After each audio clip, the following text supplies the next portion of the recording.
Tadi saya katakan, kebenaran jarang berpihak kepada si miskin dan si lemah. Hukum sering tidak berpihak kepada si miskin dan si lemah. Tengoklah sekarang. Kalau orang besar punya banyak uang, dapat masalah. Tim pembelanya itu antri. Tim, bukan lagi 1-2 orang, tim. Paling sedikit 3 orang. Tapi ketika si miskin dan si lemah terpuruk di sudut kehidupan, hak-hak asasinya diinjak-injak, siapa yang mau peduli? Masih segar dalam ingatan kita nasib yang menimpa Marsina, Sengkon dan Karta, wartawan Udin, koran Bernas. Itu sekadar yang naik ke permukaan. Entah berapa puluh Marsinah di Republik ini. Entah berapa banyak Sengkon dan Karta di negeri ini. Entah berapa banyak Udin-Udin Bernas di bumi tercinta ini. Sehingga orang sering mengeluh, banyak pengadilan tapi sulit mencari keadilan. Hukum berpihak kepada yang terkenal, kuasa dan punya uang. Law enforcement tersendat-sendat. Kalau sudah orang beruang, ternama, punya masalah, antri yang bela. Rame-rame kur menyanyikan lagu, maju tak gentar, membela yang bayar. Sementara si lemah, si miskin, terseok-seok mencari keadilan. Merintih ketika hak asasinya diinjak-injak. Dan tidak tersentuh sama sekali. Sebagai refleksi dari itu, jangan heran kalau lalu muncul street justice, pengadilan jalanan, maling motor tangkap, bakar. Refleksi dari ketidakpuasan rakyat melihat hukum selama ini, di mana rakyat menyaksikan dengan mata telanjang kalau orang kecil berbuat salah, hukum cepat-cepat ditegakkan. Jikalau yang besar salah, orang diam pura-pura tidak mengerti. Di situ tumbuhnya luka rasa keadilan. Karena hukum begitu berpihak. Di kalangan elit di atas sering terjadi bargaining untuk kepentingan pribadi-pribadi mereka. Dengan label atas nama rakyat. Mewakili rakyat, demi rakyat, untuk rakyat. Rakyat sendiri nggak pernah tahu kalau di atas namakan. Nyaris rakyat kita lebih sering jadi address, orang numpang alamat. Karena terjadi bargaining position untuk saling menutupi aib dan koreng masing-masing. Masing-masing memegang kartu truf. Kamu bongkar, saya bongkar. Kamu ngomong, saya ngomong. Maka upaya menegakkan hukum jadi semakin terseok-seok adanya. Saudara-saudara sebangsa, setanah air, dan seiman yang tercinta. Keberpihakan kepada orang yang lemah dan tidak berdaya. Bukan karena kita kepengen jadi hero, tidak. Ini bagian dari ibadah. Bagian dari ibadah. Of course, lebih nikmat berpihak kepada kekuasaan memang. Numpang mujur, ikut nimbrung. Kekuasaan itu gula. Tentu saja banyak semut di sekitarnya. Harta juga manis. Banyak gula di sekelilingnya. Sampai-sampai ada pepatah Arab mengatakan, Innad darahima fil amakini kulliha taksur rijala mahabatan wa jalala. Uang dan kekuasaan itu di mana-mana bikin gagah orang yang memilikinya. Bikin hebat orang yang menguasainya. Orang yang punya uang dengan yang tidak punya uang, janganlah gaya hidupnya, gaya jalannya saja lain. Yang kecil-kecilan sajalah. Teman-teman kita yang kerja di bangunan itu, buruh bangunan itu, Kemis sama Sabtu sore lain jalannya. Sabtu sore itu jalannya gagah. Kenapa? Habis gajian.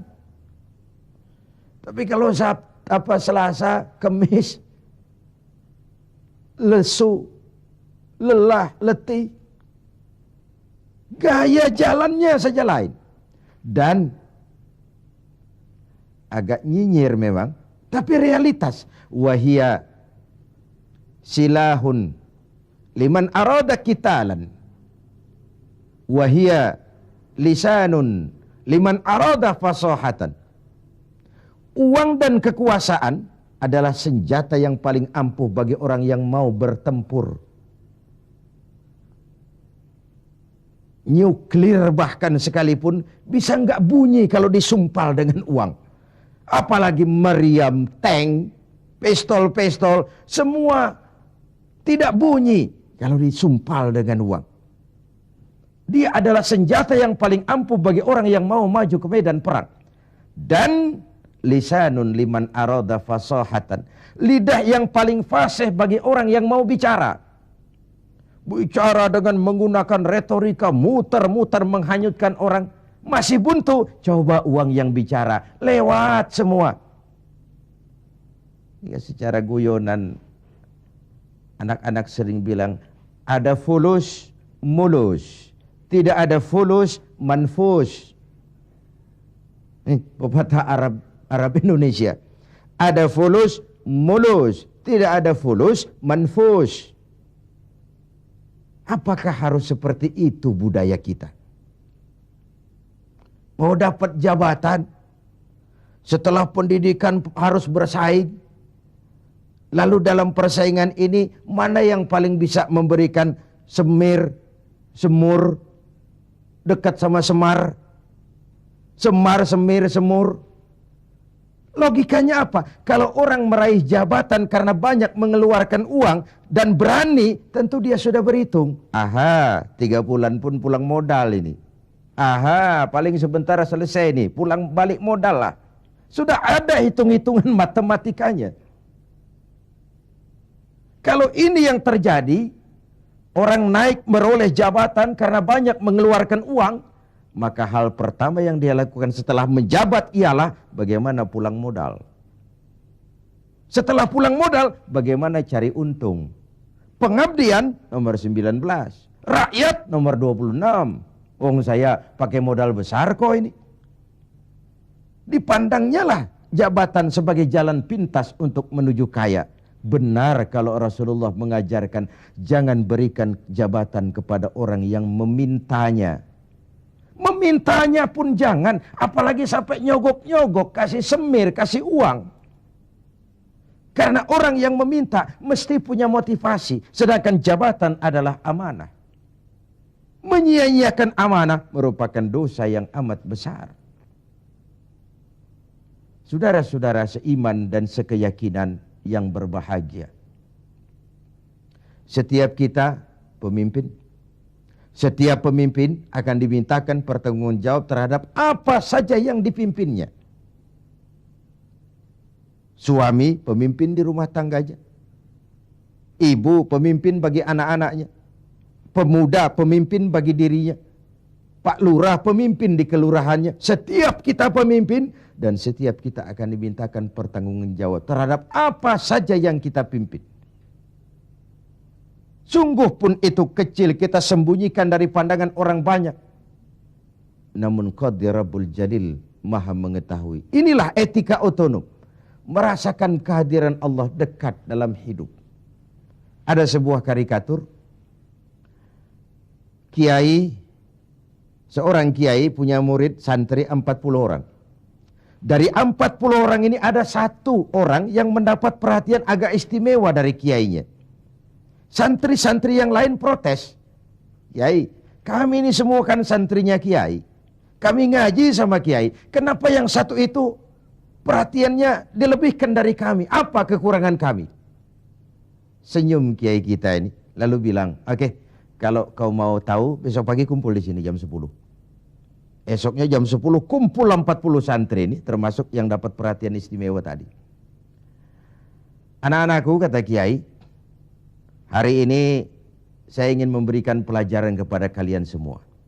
Masing-masing kalian aku berikan seekor anak ayam dan sebilah pisau. Bertebaranlah kalian dengan anak ayam seekor dan sebilah pisau ini. Cari tempat yang tidak ada yang lihat. Sembelih ayam itu di situ.